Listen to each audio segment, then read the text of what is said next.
All right, welcome back to the Death by Tyranny podcast. Tonight it will only be streaming live on YouTube. So just give me a few seconds here. I'm actually trying to do this in a way where it's audio only. And the reason is because I don't have my Sony camera up and operational. And the only other way for me to do this live is to go through my phone.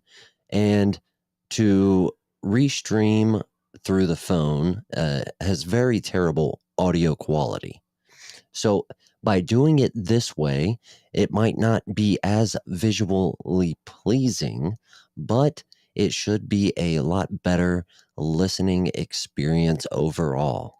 And this way I can also still share screen captures or share my screen. And so what you will see here on the screen right now is actually the post that got my Facebook account banned for 28 days. Normally, this wouldn't be a big deal. Most people don't even use Facebook. Unfortunately, I am a very small channel, podcast, whatever you would like to call it. And most of my audience is people that I actually come into contact with every single day. And so they choose to listen or watch on Facebook. So as of right now, I am probably speaking to no one. And that's unfortunate. But throughout my ups and downs of my podcasting career, I have made a lot of errors. I've learned a lot. I've had to adapt a lot and overcome. So I'm not going to quit. It's been a year plus now. Probably, if I had to guess, over all the platforms and all of the podcast that I've put out, it has to be over the 100 mark, if not getting close. If you're new here, we usually post or go live, rather, once to twice a week whenever I can. I'm sure that the audience would grow if I was to do this more consistently. But with my work schedule, I just can't seem to manage that. I have a family, I have 3 children, so a very busy life. On top of that, I work 12-hour shifts. And so my weekend is pretty booked. But I still have a passion to podcast and bring out information that affects the 2A community, our freedoms and liberties, and the downfall of the United States as we know it. So, if you would not mind giving me a brief 3 or 4 seconds, I am going to try and share this over to Gab. And the reason for that is every once in a while, when I post that I'm going live over at Gab, I do get 1 or 2 people to come over from that social media account, which is really weird. So I've actually not been posting on Gab for probably about 2 to 3 months now. And there's only about I'd say close to 100 people that follow me over there. And for whatever reason, it has a lot better, I don't know if it would be analytics or algorithm. I think algorithm is the word that I'm looking for here, that people that don't follow me still are able to see that I share that I'm going live. I was posting after the fact my live streams over on Gab TV, and it just you have to pay to be able to do that. And I was paying to do that, but my videos would have a lot of trouble uploading, especially if they were longer. And most of the time when I do these podcasts, lately they've been anywhere from 45 minutes to an hour. 30 minutes on the short end. I try to at least make them that long. And if they are a little shorter, it's probably because I'm interrupted with fatherly duties, with a kid needing help, or a family member needing my assistance.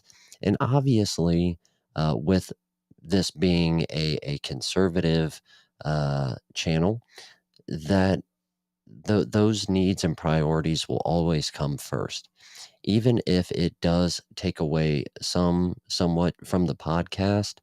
I cannot sit here and preach, and I have uh, made podcasts specifically on, the importance of the family and unity and community. And so I can't preach that and then not do it myself as well. If it ever gets to a point where this is how I support my family, well, then it's a little bit different. But as of right now, I have thousands of dollars sunk into the equipment and the different routes that I've had to take to still be able to post on certain platforms. And so there is no income coming back. I do have a way for people to donate, but I would much rather, if someone is so inclined to financially support the podcast, I would want to get to know that person, unless they wanted to be anonymous. Then all I ask is that you reach out, and I will give you I believe it is Stream Elements, and you can donate anonymously that way.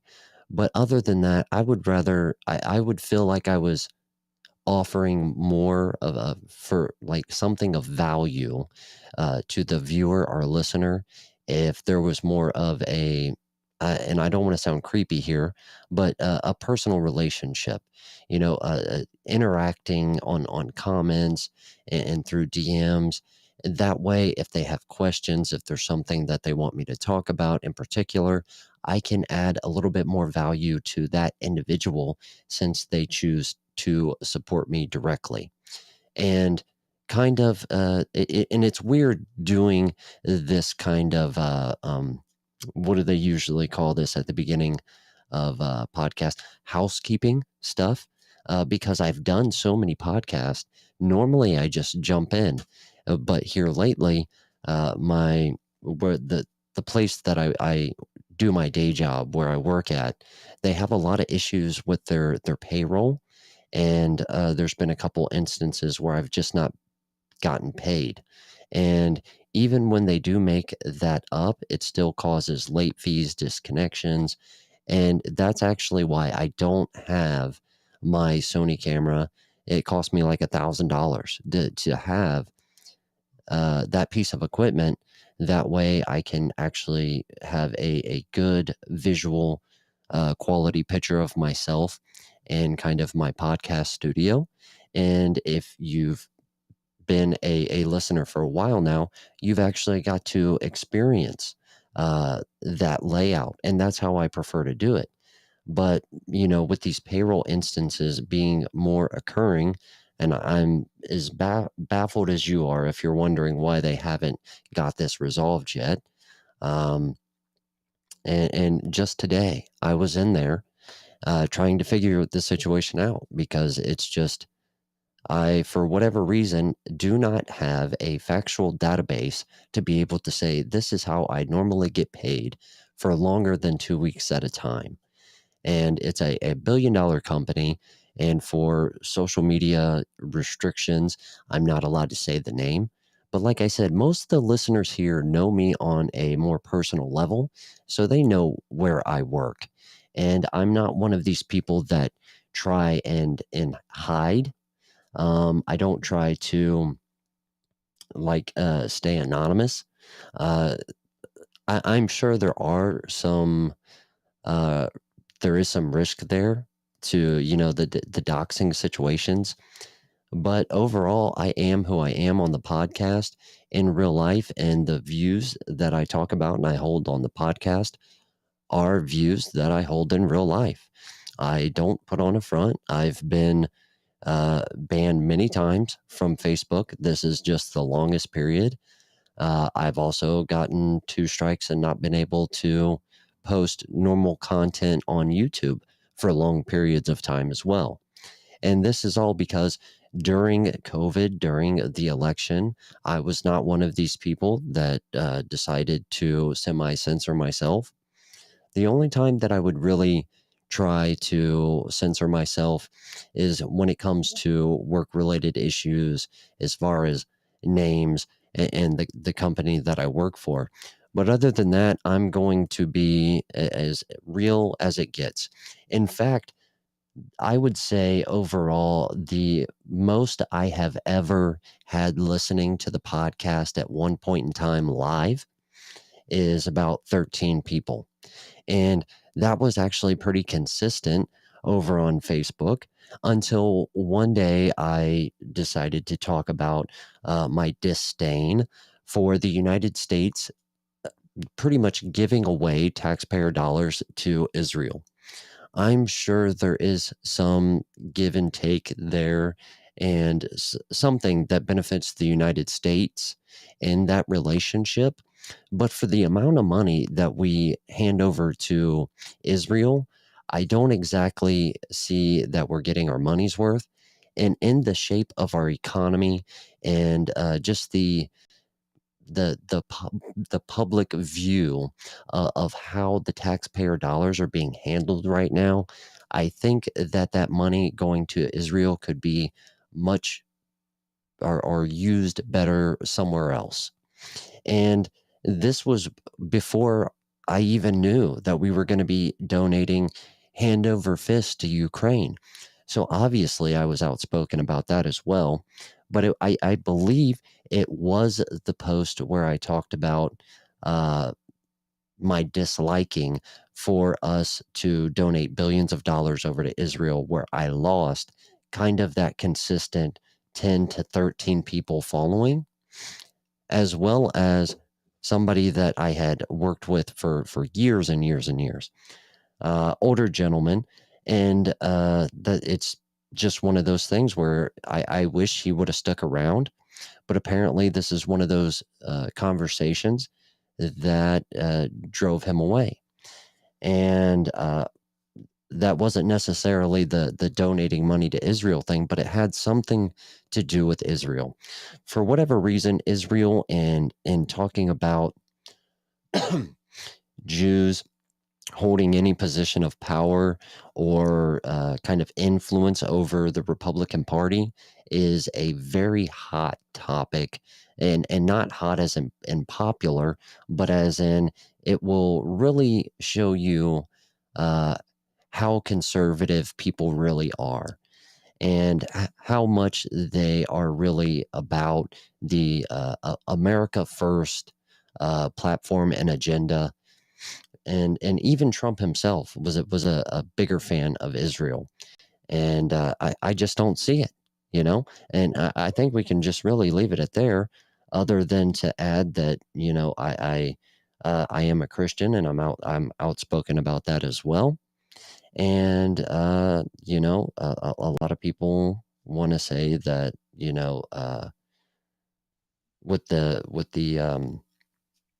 I'm getting mixed up in my biblical uh, history here, but I pretty much think that with Jesus coming and dying for our sins, that made the Christians the new chosen people, and that's probably not even the right way to put it, but there is some negative feedback that I get from any sort of pushing back against Jewish power before I make too much more of a spaghetti word mess of that topic, we'll go ahead and move on.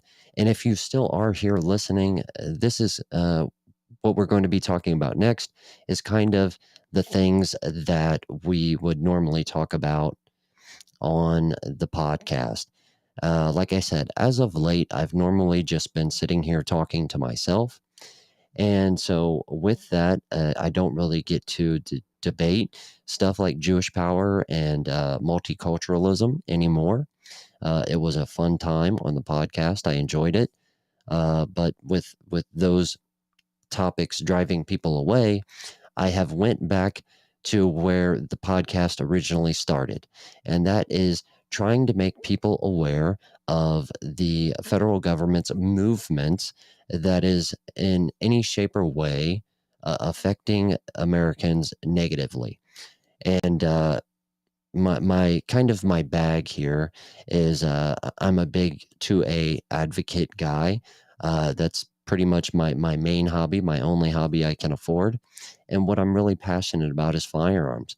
So I do try to stay as up to date as possible when it comes to things like gun control. And actually, I will speak about a little bit of gun control news here tonight. Just before that, though, I would like to mention um, I have to do a little bit more research because I just became aware of this, but I guess there is some type of literature that has just came out dealing with the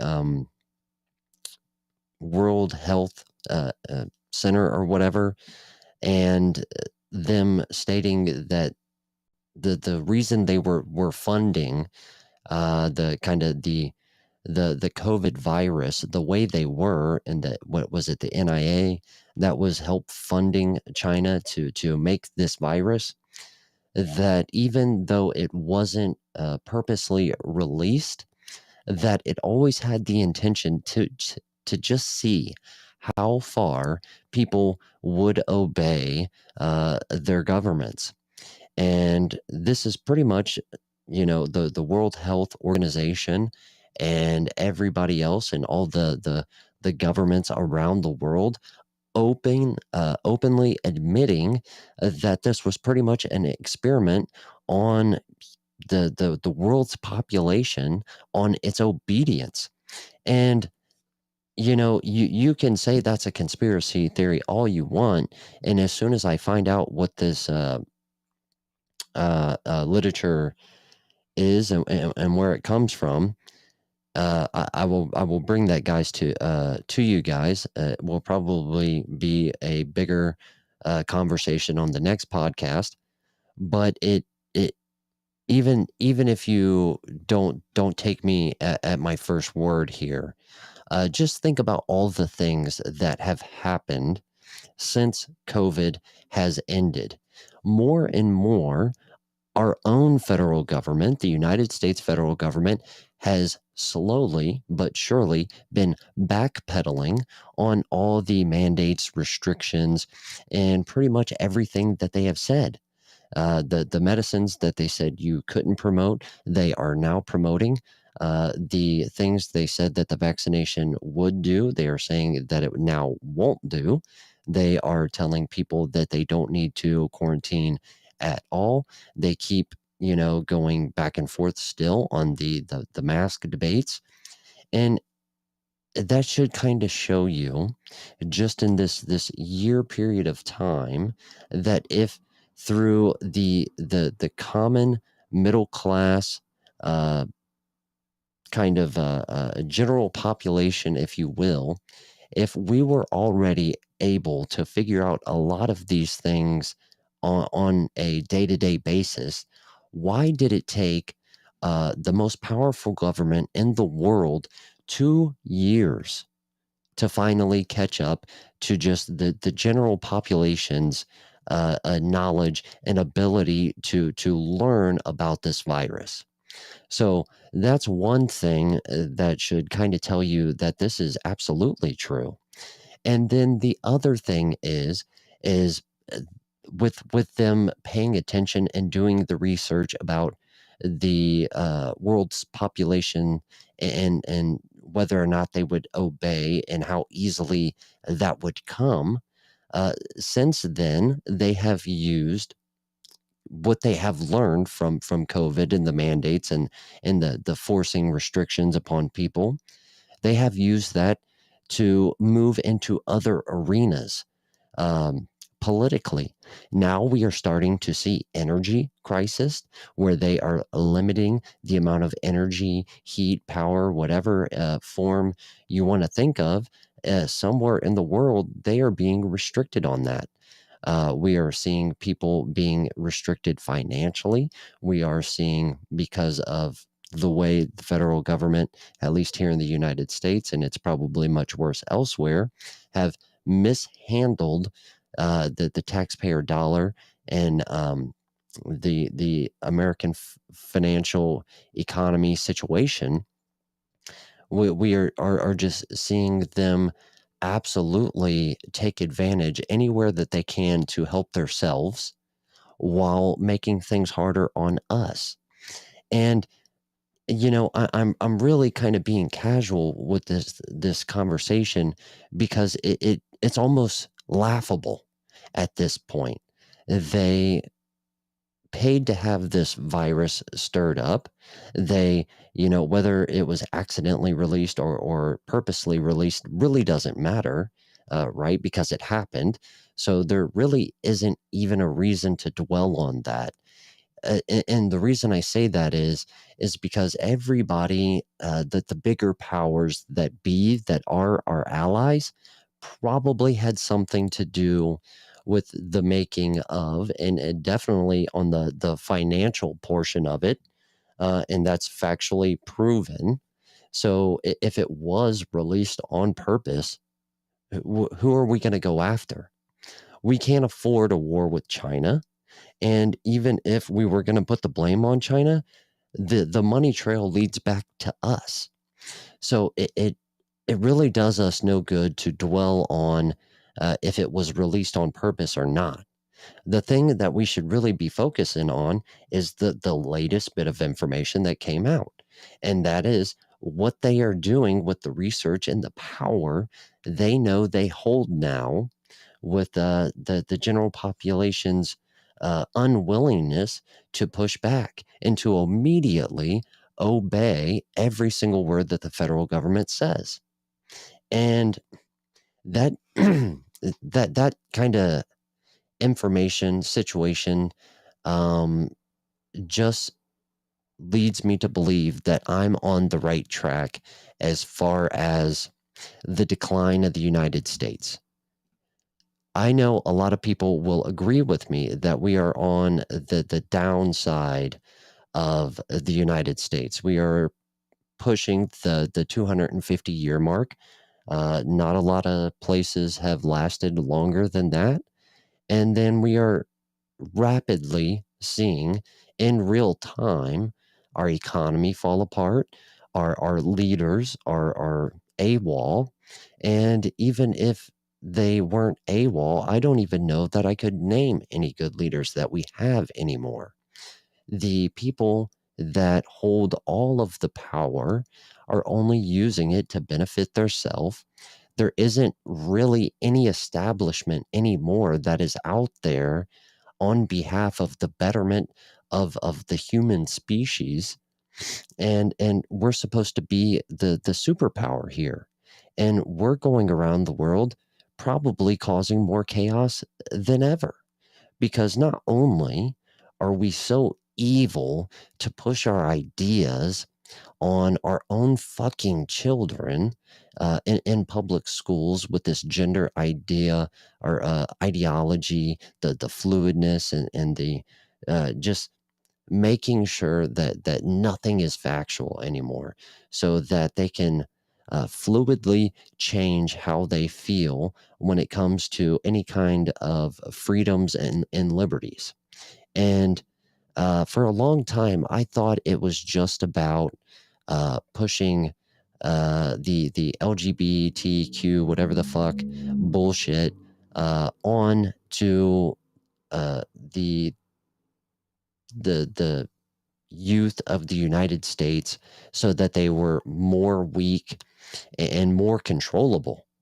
But I don't know if that's really the case anymore because they've proven that even the adults that grew up in different eras than now will bend the knee in a heartbeat. And just like any other, whether you want to call it prepper or constitutionalist, or rebellion, revolutionist of the United States, three percenter, anybody that belongs to all of that ideology, most of Instagram's gun community always likes to think that there's going to be something that happens that sparks us all to run and hide and take all of this gear and training that we've been spending all of our money on, the little that we get to keep, and run and hide in the woods and play war against the federal government. But the last few podcasts that I have done, I have tried to explain that this is just never going to happen, that the Second Amendment is very important. It's almost, besides the Bible, my number one piece of literature that I hold close to my heart. And even though that is the case, I don't know that it's worth anything anymore because not one man, especially not just me myself, is going to be able to fend off the federal government when they come to take our firearms.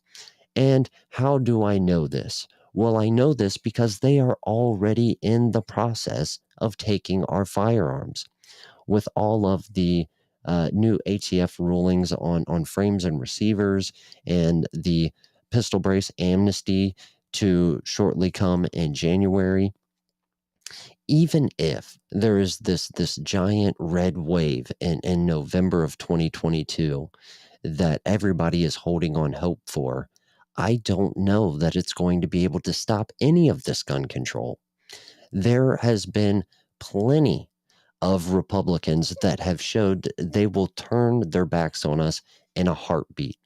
Even the most prominently known Republicans have turned coat and turned to gun control after a mass casualty event. And that's all they need to see is some big fancy headline about some mass shooting that the FBI knew about probably months beforehand and just decided to let happen anyways. And that's really all any Republican needs to hand over our gun rights just as fast as any Democrat sitting in Congress today. And all this is to say is, what are you going to do about it? That's not a cry for war or a cry to rebel, uh, because even if it was, I know no one would do anything about it. One of my things that I really harp on is having your line in the sand. And once you, on an individual level, find out what your line in the sand is, if you let me know in the comments or any other place, I will show you that the United States federal government is already doing that. They have already crossed your line in the sand, whatever it may be. I know a lot of people's line in the sands is gun rights. Well, they're already taking them. I know a lot of people's line in the sand is the federal government, the ATF, the FBI coming door to door and actually seizing firearms. That is also already happening, and they are making it easier and easier to do so. Come this January, when they do this bullshit with the pistol braces, you have to understand that the AR-15 is the most commonly owned firearm in the United States. It is going to be very, very hard to get something through the Supreme Court that will allow the federal government to ever be able to ban assault weapons again. Yet, here the Democrats are, along with a handful of Republicans, still trying to pass an assault weapon ban. They have been told by the Supreme Court this is unconstitutional, and they still try.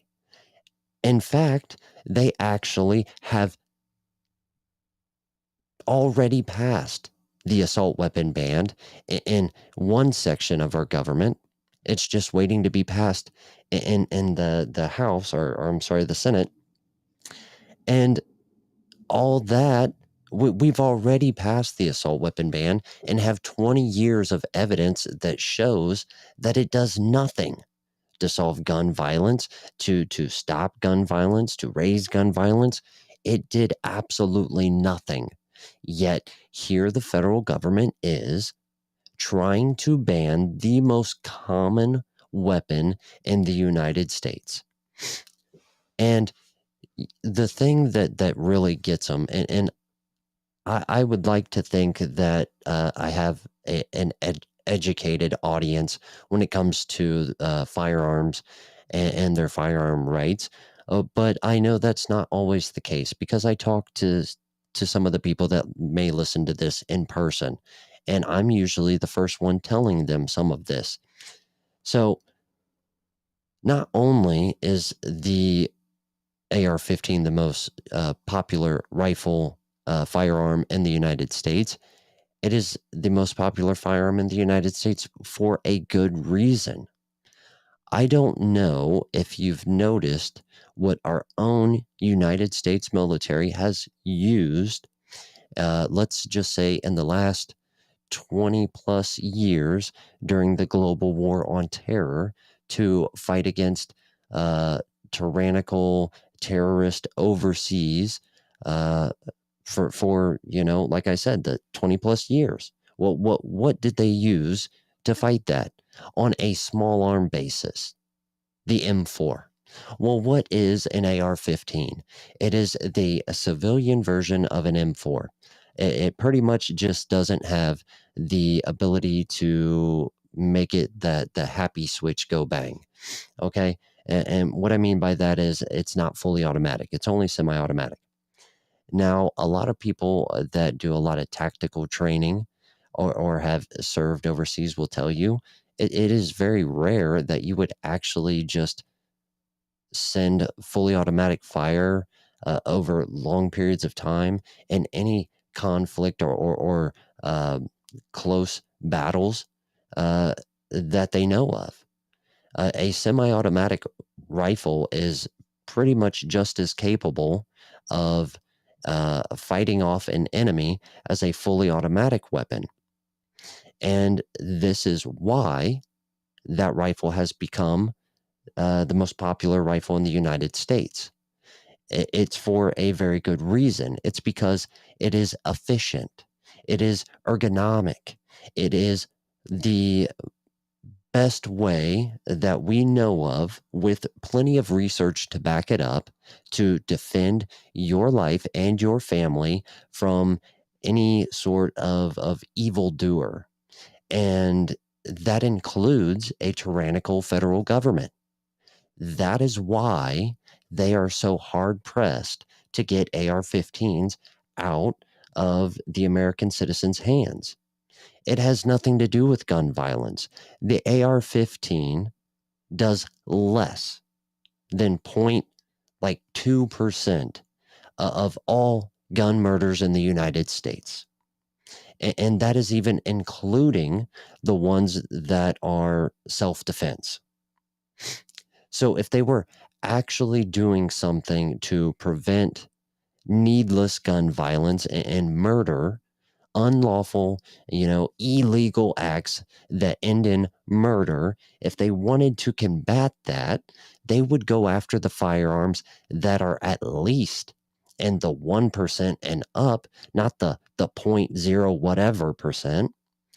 But they know that the AR-15 specifically, along with other assault weapons, are the best tool for a smaller militia unit style um, civilians to combat governments.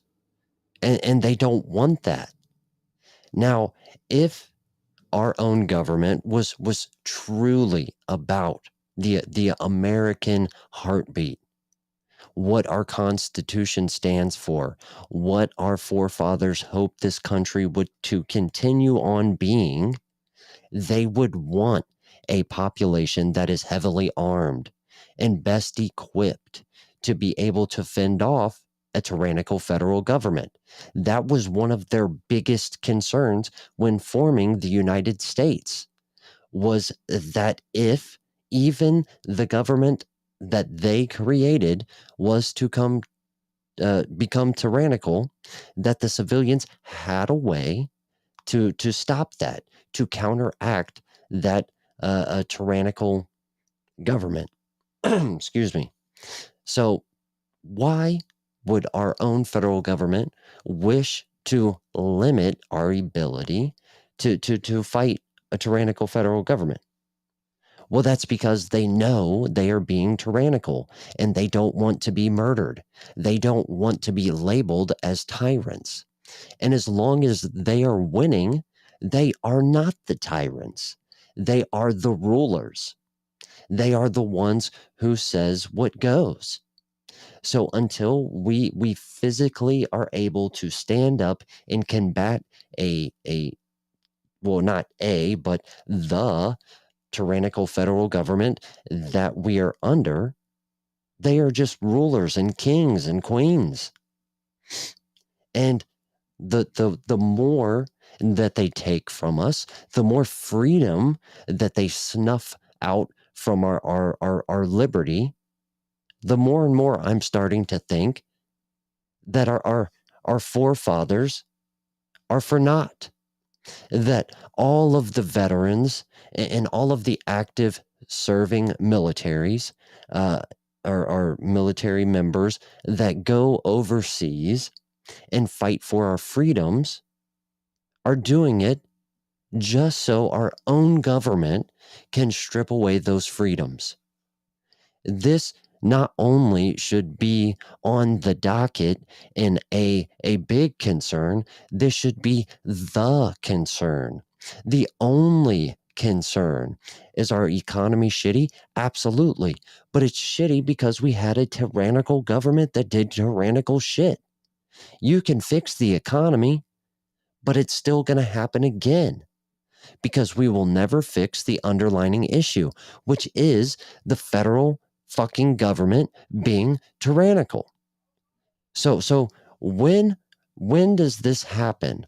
When does this great uh, uh, daydream happen where all of these patriots pick up arms and run to our mountain hideaways and form a plan to actually do something about it? I'm waiting because I don't know the answer to that, because I don't believe it's actually going to happen. So what does this mean? Well, it means they might as well take the AR-15s. They might as well pass all the gun fucking control that they want. Sure, is it nice to be able to conceal carry in case someone tries to rape or rob you? Absolutely. But our biggest threat is the federal government. And if we are not willing to do anything about that, if we are not willing to use the Second Amendment for what it was meant for, then we might as well just hand them over. I still, to this day, hear so many people say, don't post your weapons on social media. Don't let the federal government know the firearms that you own. Well, I hate to break it to you, unless they're pre-banned era firearms that were passed down from grandpa to fathers and so on and so on. If you yourself has bought a firearm in the last 10 years, the fucking federal government knows about it. What and it is actually illegal for them to hold and make a registry of what citizen owns what firearm. But they are doing that. And not only are they making a registry and have a registry that they won't speak of, and even if you are naive enough to believe that that's not happening, the Patriot Act gave them plenty of power and freedom to be able to do that. So it is absolutely happening. I've gotten calls from the ATF myself. So I know that the NICS check is not just to make sure that I've committed a felony, that it is actually a paper trail that leads back to me showing the federal government that I have purchased a firearm. That is a fucking registry. And just like the rest of our freedoms, they are consistently making it easier to do this. And not only are they making it easier, but they are so bold and they boast about it. They go on national TV and tell you that they're going to do it. And now they are so powerful and so ballsy with their tyrannical methods that they are getting with big corporations like credit card companies and making them put codes on firearm purchases. Why the fuck would you need to know that? They say it's to prevent gun violence, but like I said, the evidence, the facts, the FBI database just does not back that up. If a law abiding citizen buys a fucking firearm and you keep track of that, I can almost guarantee you that the amount of people that go out and physically buy a firearm is almost going to be 0.01% that commits any kind of crime. And I bet you the 0.01% of crime that makes up, that the actual purchaser of the firearm will be suicide. And it's more than likely going to be with a handgun. But they're still going, this comes back full circle. They're still going after the so-called assault weapons. This is to protect their self. Now, just about a half an hour ago, I told you the federal government is making it easier for them to control us. They actually are admitting that they did an experiment to prove this. And now they are trying to retain and capture all the financials that they can before our economy just totally collapses and there is nothing left to salvage. There are plenty of people that work for the federal government that does insider trading, or has some type of ability that gives them benefits and advantages in the stock market that they openly use to make millions and millions of dollars off of us. So the ship is sinking, and the people that we vote for to put in power to stop that from happening has not only failed to stop the ship from sinking, but they are now going boat room by boat room and stealing all of our shit while the ship is sinking. How fucked up is that? And all that they can the manage to muster, all of the time that they can manage to take while they are not stealing from us hand over fist, is to make laws and legislation that only makes it easier for them to control us or to steal from us. And that has been the cycle for the last 10 to 20 years, at least, if not the last 4 or 5 decades.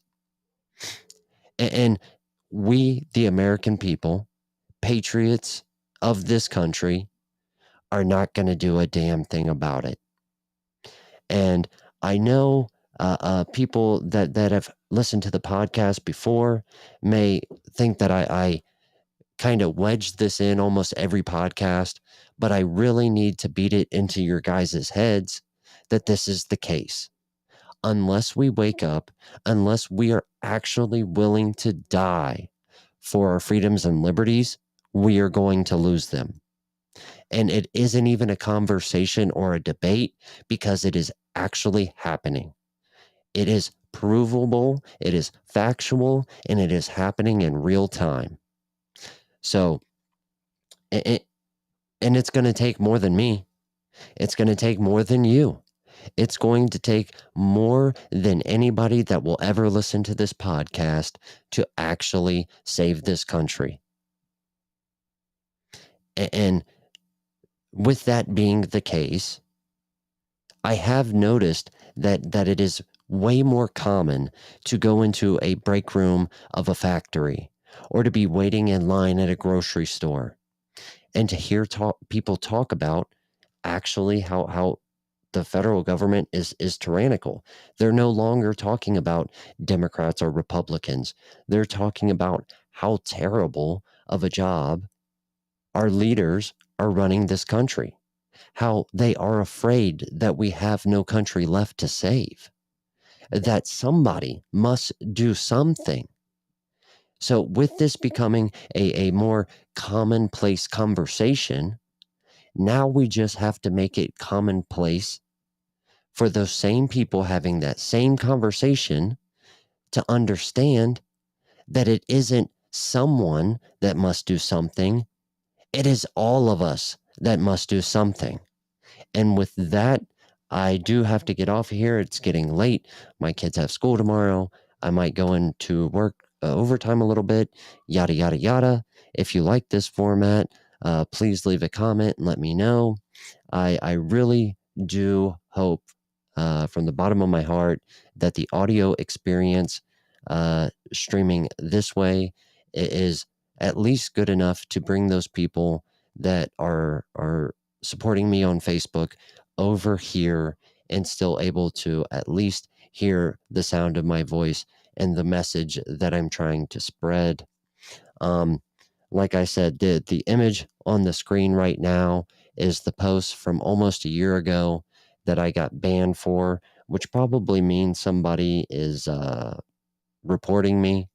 It is a publicly shared open source picture of Barack Obama, and it says, "Don't understand Joe's ability to fuck things up, dash Barack Obama." And the reason that they gave me the 28-day ban was because they said that this is a private photo of someone and I am illegally sharing it. And that is bullshit. So somebody reported me and said themselves or someone had some personal claim to this photo and said that I was, sharing it without their permission, which is seems like it's a crock of shit. So, to whoever reported me, I would imagine it's because of my Facebook podcast over there. Just know that people can still find me over here on YouTube. So try a little bit harder, you fucking blue-haired cunt. But we really do got to wrap it up here, guys. Like I said, I hope you guys enjoyed it. Hopefully the audio is a lot better. I love you guys. Stay safe. Stay prepared. Try to wake people up. Let them know it's not someone that's going to save this country. It's all of us that's going to save this country. God bless America first. Peace, y'all.